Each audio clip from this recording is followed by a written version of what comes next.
UPSC की परीक्षा दी थी तब आंखों में चमक थी, 2025 में आंखों में धुंध है और हाथ में सिर्फ इंतजार। हर बार सरकार के दरवाजे पर दस्तक देते हैं लेकिन दरवाजा नहीं खुलता। मेंस पास किया, इंटरव्यू दिया और फिर जैसे सरकार ने कहा हो लॉटरी लगी है पर इनाम कब मिलेगा भगवान ही जाने। 6 साल से वीरेंद्र एक रिजल्ट के इंतजार में है जो 87-13 के फॉर्मूले के चक्कर में अटका है। घर पर बच्चे पूछते हैं पापा रिजल्ट कब आएगा और वीरेंद्र आंखों में आंसू छुपाकर मुस्कुराते हुए कहते हैं बस बेटा सरकार को याद आ जाए तो। घर वाले बार बार पूछते हैं, उनको यकीन ही नहीं होता है कि मैंने इंटरव्यू दिया है।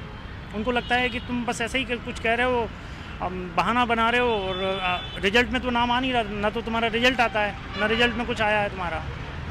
उनको भी धीरे धीरे उम्मीदें उन्होंने छोड़ दी हैं, लेकिन मैंने अभी तक कोई उम्मीद नहीं छोड़ी। सरकार ने जो रोक रखा है 13% होल्ड, इसकी वजह से मैं और मेरे जैसे हज़ारों बच्चे परेशान हो रहे हैं, दर दर की ठोकरें खा रहे हैं हम लोग। हरदा की नबी गुर्जर पुलिस में भर्ती होने का सपना लेकर भोपाल पहुंची थी। 2 साल तक लिखित और फिजिकल की मशक्कत चली, पसीना बहाया, दौड़ लगाई, किताबें फाड़ी, लेकिन जब नंबर आया तो वर्दी नहीं मिली सिर्फ एक चिट्ठी, आपका रिजल्ट होल्ड पर है। घर वाले शादी के सपने देख रहे हैं, रिश्तेदार पूछते हैं कब बहू बनेगी, नबी मन ही मन कहती है जब सरकार का दिल पसीजे। कोई कंफर्म नहीं है कब तक रिजल्ट आएगा, 2 साल 3 साल 4 साल 5 साल या 2 महीने, कोई कंफर्म नहीं है। सरकार कुछ बता ही नहीं रही कब रिजल्ट आएगा और घर वाले हमसे पूछ रहे हैं कब तक तैयारी चलेगी। दिल्ली पुलिस का जो एग्जाम हुआ था, दिल्ली पुलिस में उन्होंने 6 महीने के अंदर अंदर सारा कुछ फिजिकल रिटर्न सब कुछ एग्जाम करके ज्वाइनिंग भी दे दिया और अपना एमपी जो है उसमें 2 साल तक ये प्रक्रिया एमपी पुलिस की चल रही है। राजगढ़ के हेमंत राठौड़ ने भी पुलिस भर्ती के नाम पर जिंदगी की गाड़ी दौड़ाई थी। लिखित परीक्षा दी, फिजिकल में शानदार नंबर आ गए, लेकिन जब रिजल्ट आया तो सबका नाम था, बस उनके नाम के आगे होल्ड लिखा था। अब हेमंत कोचिंग से कोचिंग घूम रहे हैं, अगले एग्जाम की तैयारी कर रहे हैं, ये जाने बिना कि अगली बार भी किस्मत ठेंगा दिखाएगी या नहीं। हमें फिजिकली से ज़्यादा मेंटली प्रेशर बहुत ज़्यादा मिल रहा है और मेंटली प्रेशर ऐसा है कि हम मतलब ना तो अभी सही से पढ़ पा रहे हैं इस चीज़ को लेके कि हम सेफ हैं या नहीं है, सरकार चाहती क्या है, सरकार क्या चाहती। 18-105 याचिका के अंतर्गत आपका रिजल्ट होल्ड किया गया है, जबकि इसका जो 18-105 है वो 28 जनवरी 2025 को माननीय हाईकोर्ट द्वारा डिसमिस की जा चुकी है। दतिया के धर्मेंद्र सिंह वन रक्षक बनने निकले थे, सोचा था पेड़ों की रक्षा करेंगे, लेकिन यहाँ तो खुद की नौकरी भी होल्ड पर चली गई। परीक्षा दी, फिजिकल क्लियर किया, बाकी साथियों ने ज्वाइन कर लिया और धर्मेंद्र को मिला सरकारी भाषा में लिखा पत्र, आपका रिजल्ट होल्ड पर है। अब अनाथ आश्रम में बच्चों को ट्यूशन पढ़ा रहे हैं ताकि पेट की आग बुझा सकें। ओवर एज हो चुके हैं ज़्यादातर एग्जाम में, उसके बाद शादी से भी ओवर एज होने वाले हैं। मतलब हमें कहीं का नहीं छोड़ा। अगर हमें फेल कर दिया होता तो कम से कम हम जो बचे हुए पेपर थे उनमें अपना अच्छा परफॉर्मेंस देते हैं। लोअर मिडिल क्लास लोग हैं, ये छोटी भर्तियां हमारे लिए बहुत मायने रखती हैं। भले वो 20-22 हज़ार पेमेंट वाली भर्ती है, लेकिन हमारे लिए वो बहुत वैल्यू रखती है। अब ये चीज़ सरकार को समझ में नहीं आ रही है। मध्य प्रदेश में बेरोजगारी ऐसे फैली है जैसे सूखे खेत में दरारें। आंकड़ों के मुताबिक ओबीसी वर्ग के 39.40% युवा नौकरी की तलाश में भटक रहे हैं। राज्य में ओबीसी की आबादी 50% से ज्यादा है। एससी वर्ग के युवा 18.12% बेरोजगार हैं। एसटी वर्ग के 15.50% युवाओं को रोजगार चाहिए। सामान्य वर्ग के 26.98% युवा भी बेरोजगारी के महासागर में गोते लगा रहे हैं। प्रदेश में ओबीसी के लिए अभी आरक्षण 14% है, एसटी को 20%, एससी को 16% आरक्षण मिलता है और 50% पद अनारक्षित हैं। यानी सरकार का गणित वही है जिसमें जोड़ घटाव में सिर्फ वोट जुड़ते हैं, नौकरियां नहीं। मध्य प्रदेश में सत्ता की चाबी हमेशा ओबीसी के हाथ में मानी जाती है। उमा भारती, शिवराज सिंह चौहान, बाबूलाल गौर, मोहन यादव, बीजेपी के चारों मुख्यमंत्री इसी वर्ग से निकले। 2019 में कमलनाथ सरकार ने ओबीसी वर्ग का आरक्षण 14 से बढ़ाकर 27% कर दिया। 2021 में सामान्य प्रशासन विभाग ने सर्कुलर निकाला, फिर कुछ संगठन कोर्ट पहुंचे और मामला होल्ड हो गया। इसके बाद 87-13 का जादुई फॉर्मूला आया जिसमें 87% रिजल्ट जारी और 13% रिजल्ट होल्ड पर चला गया। यानी पढ़ाई कर लो, परीक्षा दे दो, दौड़ लगा लो, लेकिन नौकरी मिलेगी तभी जब सरकारी बाबू नींद से जागेंगे। 27% आरक्षण को चुनौती देने वाली एक याचिका सुप्रीम कोर्ट और हाई कोर्ट दोनों जगह से खारिज हो चुकी है। 27% आरक्षण के प्रवर्तन को लेकर के कोई स्टे नहीं है, ना तो हाई कोर्ट का ना सुप्रीम कोर्ट का। सुप्रीम कोर्ट में जो मामले ट्रांसफ़र हुए हैं वो केवल एक पार्टिकुलर बिंदु के लिए ट्रांसफ़र हुए हैं कि रिजर्वेशन 27% होगा और क्या 50% की सीमा से ज़्यादा रिजर्वेशन हो सकता है या नहीं। इस बिंदु के लिए सुप्रीम कोर्ट में 3-4 राज्यों के मामले हैं, उसी में मध्य प्रदेश के भी मामले जाके क्लब हो गए हैं। मध्य प्रदेश में 27% आरक्षण महाधिवक्ता जी के अभिमत के आधार पर लागू नहीं किया जा रहा है। अब विपक्ष का आरोप है सरकार गुमराह कर रही है और सरकार कहती है हम तो ओबीसी के साथ हैं। 2019 में हमारी सरकार ने 27% आरक्षण लागू करने का काम किया। सरकार बार बार गोल चक्कर घुमाने का काम कर रही है। सरकार हमको आरक्षण देना नहीं चाहती। ओबीसी आरक्षण को लेकर के हमारी सरकार स्पष्ट है। हर हालत में ओबीसी आरक्षण के 27% के स्टैंड पे हम कायम भी है। हमने सॉलिसिटर जनरल से भी कहा है और जिस प्रकार से ओबीसी आयोग की रिपोर्ट हमारी पूर्ववर्ती सरकार श्रीमान शिवराज सिंह जी के समय आई थी, हमने उनके परीक्षण करने के साथ साथ जितने भी लोगों ने इसमें रिट याचिका लगाई है उनको भी बुलाकर हम संवाद करेंगे। इस देश में अगर कोई चीज तेजी से होती है तो वो है सरकारी घोषणाएं। बाकी काम जैसे नौकरी देना, रिजल्ट निकालना, वादे निभाना, ये सब सरकार उस चाल से करती है जैसे कोई कछुआ उपवास पर हो।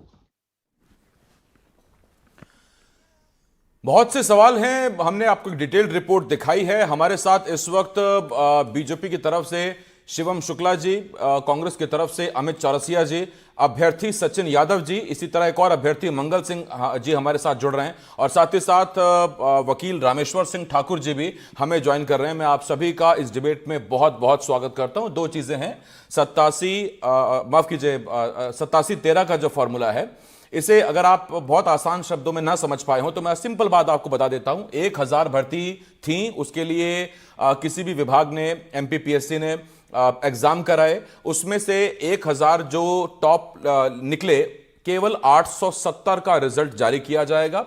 130 रोक लिए जाएंगे और उस 130 में, क्योंकि एससी का 16, एसटी का 20% पहले से फिक्स है मध्य प्रदेश के स्थिति में, 2019 से पहले की स्थिति से पहले, तो उसमें जो 130 पद रोके जाएंगे उसमें 65 टॉप ओबीसी रोक लिए जाते हैं और 65 जनरल कैटेगरी के लोग रोक लिए जाते हैं। और यही वो अभ्यर्थी हैं जो इंतजार कर रहे हैं, लेकिन उनका इंतजार खत्म नहीं हो रहा। और एक नंबर जो आपने सुना 18105, ये बहुत अहम है, ये उस रिट याचिका का नंबर है जो इस केस से संबंधित हाईकोर्ट में लगाई गई थी। तो मुझे लगा कि ये दो जानकारी आपके लिए जरूरी है। अब मैं जरा चर्चा की शुरुआत करता हूं। सबसे पहले, क्योंकि मामला थोड़ा सा टेक्निकल है और इसीलिए इसमें कोई त्रुटि या कोई कमी ना रह जाए, मैं रामेश्वर सिंह जी के पास पहले जा रहा हूं, उसके बाद फिर हम अपने पॉलिटिकल और अभ्यर्थियों के पास जाएंगे। रामेश्वर जी, अब तक की जो स्थिति है उसमें कांग्रेस कहती है कि हमने आरक्षण लागू कर दिया, बीजेपी कहती है कि हम तो आरक्षण की पूरी तरह से साथ हैं, फिर हम ये भी सुनते हैं वकील से कि इस पर कोई रोक नहीं है। अगर कोई रोक नहीं है, दोनों पार्टियां साथ हैं, तो फिर ये 13% वाले होल्ड क्यों है, ये ओवर क्यों, एज क्यों होते जा रहे हैं? देखिए सर, आरक्षण का कानून, इसमें कोई संशय नहीं है कि तत्कालीन सरकार जो कांग्रेस सरकार थी, उस समय ये कानून विधानसभा से पारित हुआ था और इस कानून को माननीय कमलनाथ जी की सरकार में कभी इम्प्लीमेंट नहीं हो पाया, क्योंकि इसमें लिटिगेशन आया था उस समय। तो उसमें एक पीजी नीट में अंतरिम आदेश हो गया था, तो ये मान लिया गया था कि कानून स्टे है, जबकि ये कानून स्टे नहीं हुआ था। इसके बाद जब सरकार बदलती है मार्च 2020 में, तो जो नई सरकार आई, जो वर्तमान सरकार है, उन्होंने ये मान के रखा कि ये स्टे है और इसको लागू नहीं किया। जब इसमें छात्र आंदोलित हुए मध्य प्रदेश, भोपाल में और तमाम जगह प्रदर्शन हुए, तो तत्कालीन मुख्यमंत्री माननीय शिवराज सिंह चौहान जी ने सभी संगठनों को बुला के एक मीटिंग ऑर्गेनाइज की थी। मुझे याद है, मैं भी उस मीटिंग में था, 24 अगस्त 2021 को।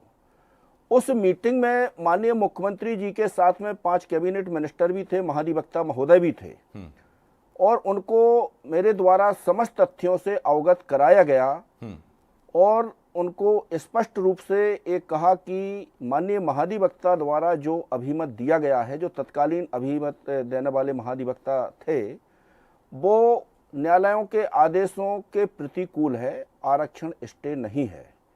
तो माननीय मुख्यमंत्री जी ने फ्रैंकली कहा कि मुझे अभी 17 महीने मुख्यमंत्री बने हुए हैं और मैं तो अभी तक इसी इम्प्रेशन में था कि ये हाई कोर्ट से स्टे है।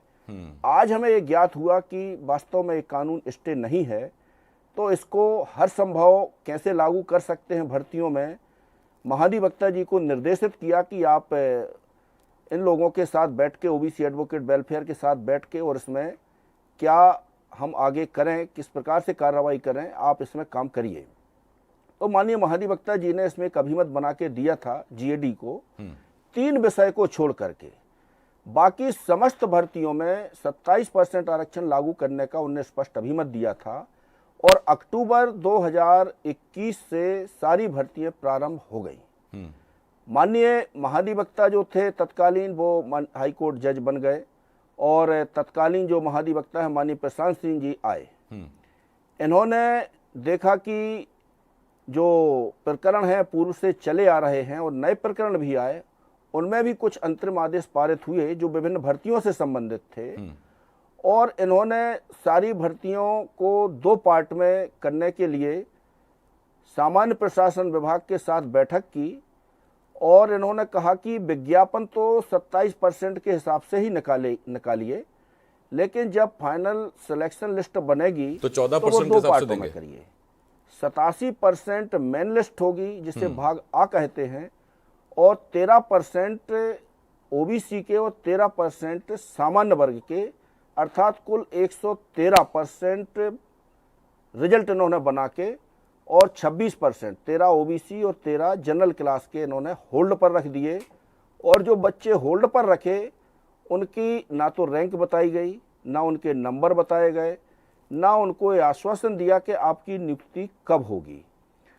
और एक क्रम चलता रहा, पीएससी 2019 से इन्होंने चालू किया था और जो महाधिवक्ता महोदय ने अभिमत दिया था 25 अगस्त 2021 को, उसमें सामान्य प्रशासन विभाग द्वारा 2/9/2021 को एक परिपत्र जारी किया और उसमें सारी स्थिति स्पष्ट करते हुए ओबीसी आरक्षण 27% किस प्रकार लागू किया जाना है, इस समस्त विभागों को निर्देश दिए गए। ठीक है, लेकिन उसका अभी तक जो लाभ है वो अभ्यर्थियों को मिलता दिखाई नहीं दे रहा है। रामेश्वर जी, मैं लौट रहा हूं आपके पास, जरा बाकी पैनलिस्ट है मेरे साथ, मैं उनके पास जा रहा हूं।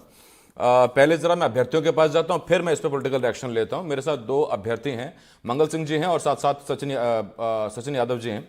सचिन जी, मुझे ये बताइए कि आपने कब परीक्षा दी थी, कब से होल्ड पे है और अधिकारियों से बात होती है क्या, क्या कहते हैं वो? सर, मैंने 2023 वर्ग 1 की परीक्षा दी थी जिसमें मेरा जो रिजल्ट है वो ओपन है और उसके अंदर 18/105 याचिका का जिक्र किया था सरकार ने और साफ साफ रिजल्ट पे लिख के दिया था कि ये याचिका अगर खारिज हो जाएगी तो हम आपको नियुक्ति दे देंगे। मगर वो खारिज होने के बाद भी, सुप्रीम कोर्ट से भी खारिज हो चुकी है आज की डेट में वो याचिका, मगर सरकार ने कुछ ना कुछ करके कोई नई याचिकाओं का हवाला दे के हमारी भर्ती को रोक रखा है। और जबकि मैं रैंक में हूँ, उसमें जितनी पोस्ट निकली थी उसके अंदर मेरी रैंक है। तो आप जानते हैं कि आपकी रैंकिंग क्या, आपकी मेरिट क्या, आप जानते हैं इस बात को? जी सर, मेरिट आई है मेरे में, ठीक है ना, मेरी 144th रैंक है ओबीसी के अंदर, मगर 13% जो पद होल्ड है उसके अंदर मुझको होल्ड कर दिया गया। ये बहुत दुख की बात है कि हमारे मध्य प्रदेश में ओबीसी की इतनी जनसंख्या होने के बाद भी उनको अपना अधिकार नहीं मिल पा रहा है और छात्र सर इतने ज्यादा परेशान है इसको लेके कि आज की डेट में वो कुछ भी चीज करने के लिए तैयार है। नहीं, मैं वो समझ सकता हूँ आपकी बात। मंगल सिंह जी हमारे साथ अभ्यर्थी हैं। मंगल सिंह जी, यही सवाल आपसे, आपने कब परीक्षा दी थी, कब से होल्ड पे हैं?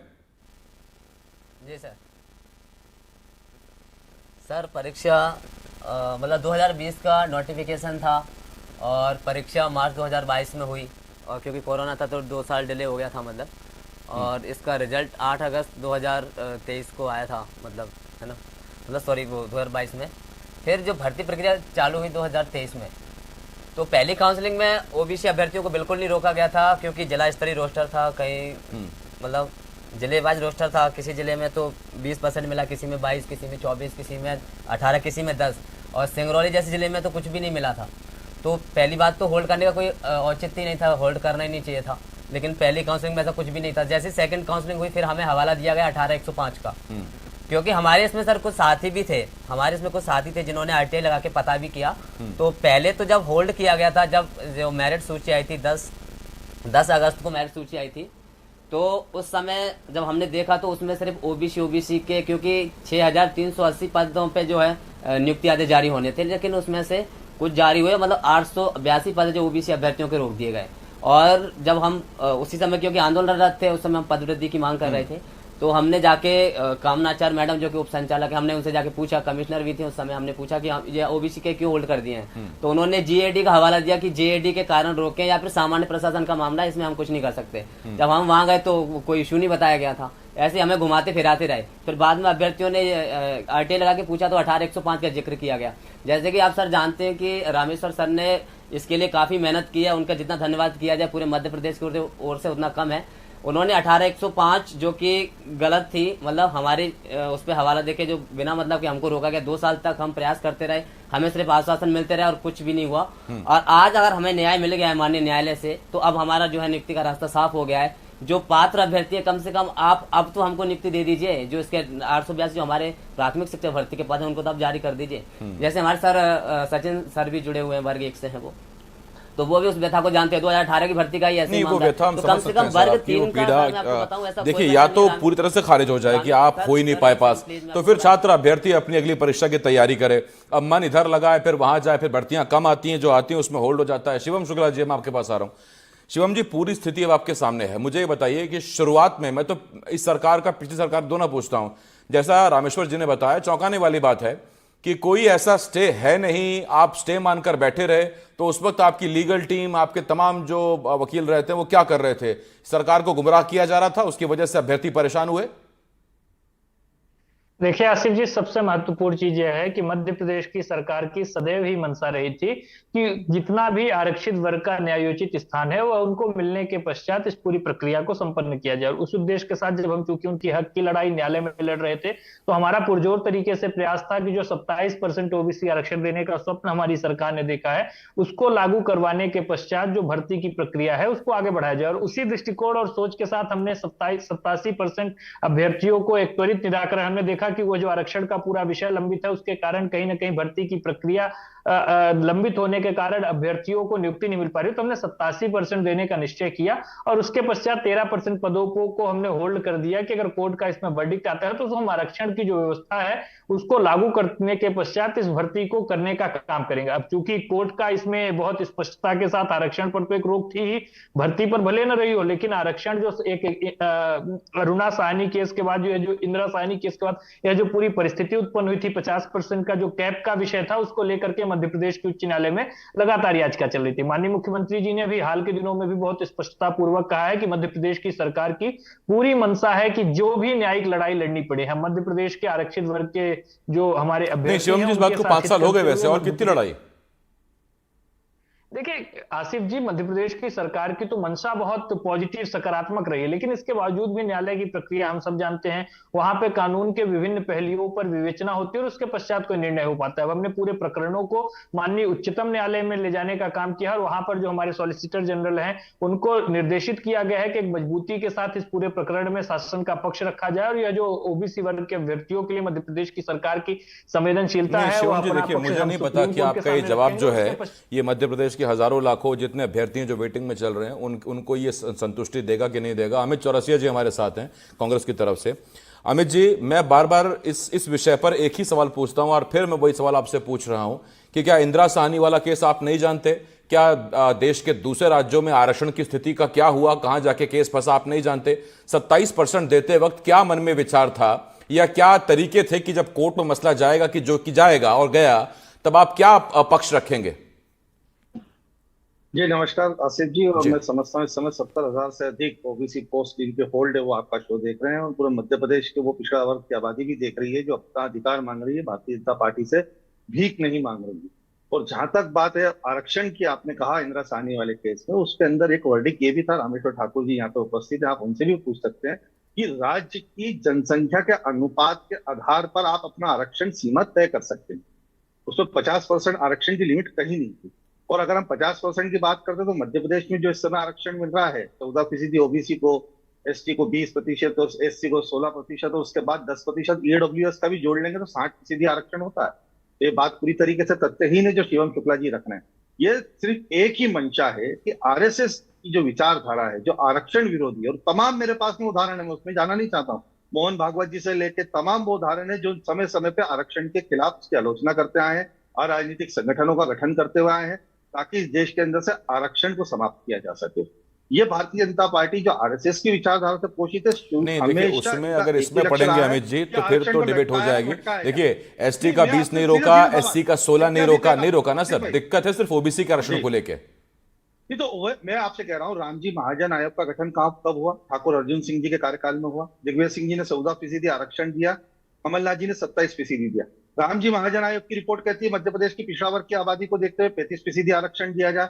अभी थोड़े दिन पूर्व बाबा भीमराव अंबेडकर शोध संस्थान का एक सर्वे निकल कर आया जिसमें बताया गया कि मात्र 16% पिछड़ा वर्ग को जो है प्रतिनिधित्व मिला हुआ सरकारी नौकरियों में, और मध्य प्रदेश की पिछड़ी आबादी को देखते हुए 35% आरक्षण किया जाए। क्यों? पिछड़ा वर्ग के आयोग की रिपोर्ट पिछले 1 वर्ष से सार्वजनिक भी करी सरकार ने। अभी आप देखिए आरक्षण में प्रमोशन की बात किस तरह शिवराज सिंह चौहान जी ने उसको लटका रखा था और मोहन यादव जी ने चुटकी बजाते उसका समाधान निकाल दिया। 1.5 लाख से अधिक लोग चले गए जो पिछले जो प्रमोशन में आरक्षण की बात जो रहे थे, उन बेचारे परिवारों को क्या होगा? तो बताता है कि भारतीय जनता पार्टी की नीयत कभी रही नहीं आरक्षण में लाभ देने की। हाँ शिवम जी बताइए, सवाल पूछा है अमित जी ने। 28 जनवरी अमित जी रख दो, 28 जनवरी को आदेश आया क्या शिक्षा अमित जी 1 मिनट करने का? हाँ शिवम जी बोलिए। क्यों अनहोल्ड नहीं किया गया? देखिए आसिफ जी, सबसे महत्वपूर्ण चीज यह है कि अमित जी जब आरक्षण को लेकर के इतना लंबा चौड़ा भाषण देने का काम कर रहे थे तो ओबीसी वर्ग का जो आयोग है उसको न्यायिक दर्जा देने में इतनी लेट लतीफी कांग्रेस की सरकार ने क्योंकि 75 वर्षों तक जो नहीं हो पाया, हमारी सरकार ने करने का काम किया। और दूसरा, जब तक आरक्षण छीनने का विषय रहा, भारतीय जनता पार्टी की सरकार में आज लगभग हम 11 वर्षों से केंद्र की सरकार में है, अगर कहीं पर 1% का भी 0.1% का भी आरक्षण हमारी सरकार ने समाप्त किया हो तो अमित चौरसिया जी बता दें। आपने कम नहीं किया है सर, लेकिन 27% भी तो नहीं हुआ अभी तक, और हो गया तो लागू करिए। आसिफ जी मेरी बात समाप्त हो जाने दीजिए। तो सबसे महत्वपूर्ण चीज है, अमित जी रुकिए 1 मिनट, इस्लामिया की बात कर लीजिए, अमित जी रुकिए, अलीगढ़ मुस्लिम यूनिवर्सिटी की बात कर लीजिए, वहां पर जो SC ST OBC का आरक्षण था उसको समाप्त करने का काम किसने किया? इनकी सरकार ने किया। आज कर्नाटक में जिस प्रकार से सरकारी ठेकों में आरक्षण लाया जा रहा है, तो क्या ऐसे ही कोई व्यवस्था पहले MP पर सर निपटालें सर, सॉल्व कर लें मामला ये वाला, उसके बाद चले जाएंगे। मैं 1 मिनट रुक रहा हूं आपके पास। रामेश्वर जी, मुझे आपसे जल्दी से पूछना है सर, अब क्या तरीका है जो समझ में आता है जिससे इन हजारों अभ्यर्थियों को नौकरी मिल पाए, उनकी क्लियर हो पाए? बहुत छोटे में सर। सर कानूनी अड़चन कुछ नहीं है, ओबीसी का 27% आरक्षण स्टे नहीं है। सरकार चाहे तो कल भर्ती कर सकती है, किसी भी प्रकार का कोई भी न्यायिक आदेश बाधक नहीं है। भर्ती तो कर सकती है, भर्ती मेरा मतलब 27-13 सब मिला के पूरा कर सकती है। हाँ, जो पद होल्ड किए हैं वो अनहोल्ड कर सकती है और आगामी समस्त भर्तियां 27% के हिसाब से सरकार कर सकती है। और मैं एक बहुत ही महत्वपूर्ण बात बताने जा रहा हूं जी। सुप्रीम कोर्ट ने लास्ट हियरिंग में स्पष्ट कर दिया है कि मध्य प्रदेश हाई कोर्ट कोई भी ओबीसी के मैटर में सुनवाई नहीं करेगा। वो सीधा ऐसे यानी कंटेम्प्ट भी फाइल होगी तो भी वो एंटरटेन नहीं होगी, कोई भी पिटीशन फाइल होगी तो वो भी Madhya Pradesh high court entertain नहीं करेगी। जिसको ग्रीवेंस है वो डायरेक्ट सुप्रीम कोर्ट में पिटीशन फाइल करे। और कल महाधिवक्ता महोदय को भी सुप्रीम कोर्ट ने यही कहा, स्पष्ट बोल चुकी है सुप्रीम कोर्ट कि you are free to go ahead. इसका मीनिंग क्या है? ठीक, तो Shivam ji, when you are free to go ahead, so why you are not moving forward?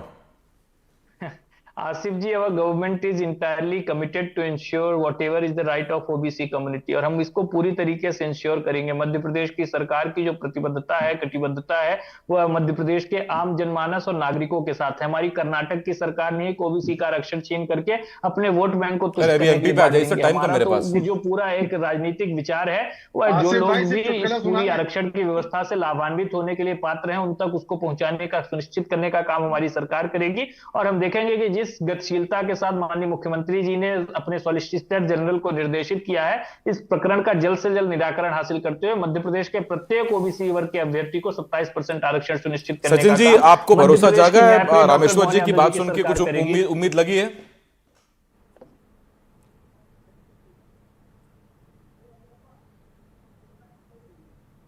Sachin ji?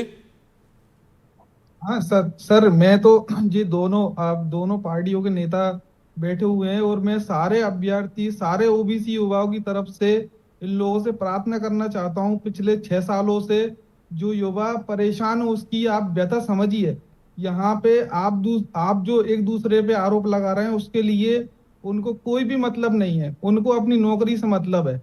आज की डेट में युवा इस तरह से परेशान है, रोड पे आ चुका है, उसके पास बिल्कुल बहुत से युवा तो आज की डेट में ऐसा ऐसा काम कर रहे हैं सर के मैं आपको क्या बताऊं। और ये जो आरक्षण की बात कर रहे हैं 50% लिमिट की, ये भी कोई लिमिट का कोई प्रतिबंध नहीं है। अभी 60% आरक्षण ऑलरेडी मध्य प्रदेश में मिल रहा है।